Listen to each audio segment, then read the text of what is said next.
कैसे हैं आप लोग? एक कहानी है जो सबको सुनानी है, जलने वालों की तो रूह भी जला। উফ, কোথায় রাখে না বলছি, আমার পাঞ্জাবিটা কোথায় রেখেছো? তোমার সামনে বিছানাতেই তো রেখে এসেছি। হ্যাঁ হ্যাঁ, পেজ। জামাই সেজে আমি হাজির হয়েছি। এসো বাবা জীবন, এসো। সুখে থাকো, শান্তিতে থাকো, এটাই আমি চাই। হ্যাঁ হ্যাঁ, আপনার মেয়ে আছে বলে তো সুখ শান্তি বাড়ি থেকে পালিয়ে গেছে কবে। হ্যাঁ, কি বললে? আরে না না, কিছু বলিনি। বলুন আপনি কেমন আছেন? হ্যাঁ বাবা, ভালো আছি।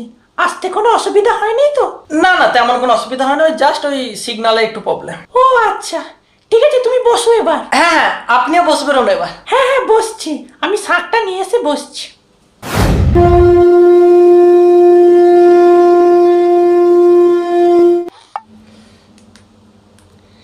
মা, আপনাকে কিছু টাকা আপনার পেটিএমে পাঠিয়ে দিয়েছি, আপনার পছন্দ মতো কিছু কিনে নেবেন।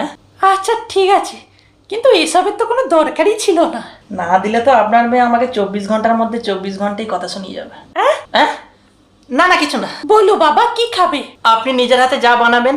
আচ্ছা ঠিক আছে, মটন কষা, চিকেন বিরিয়ানি আর সঙ্গে রায়তা, ভেটকি মাছের পাতুরি, গলদা চিংড়ির মালাইকারি আর ফ্রুট চাটনি।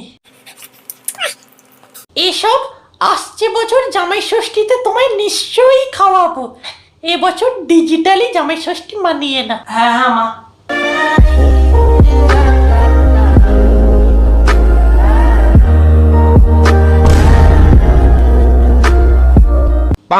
আচ্ছা, ভালো থেকো, সাবধানে থাকো। হ্যাঁ, চলো, টাটা। ঠিক আছে মা, সাবধানে থাকবে না।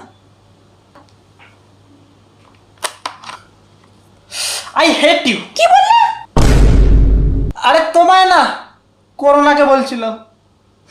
জামাই ষষ্ঠীটাই মিস হয়ে গেল।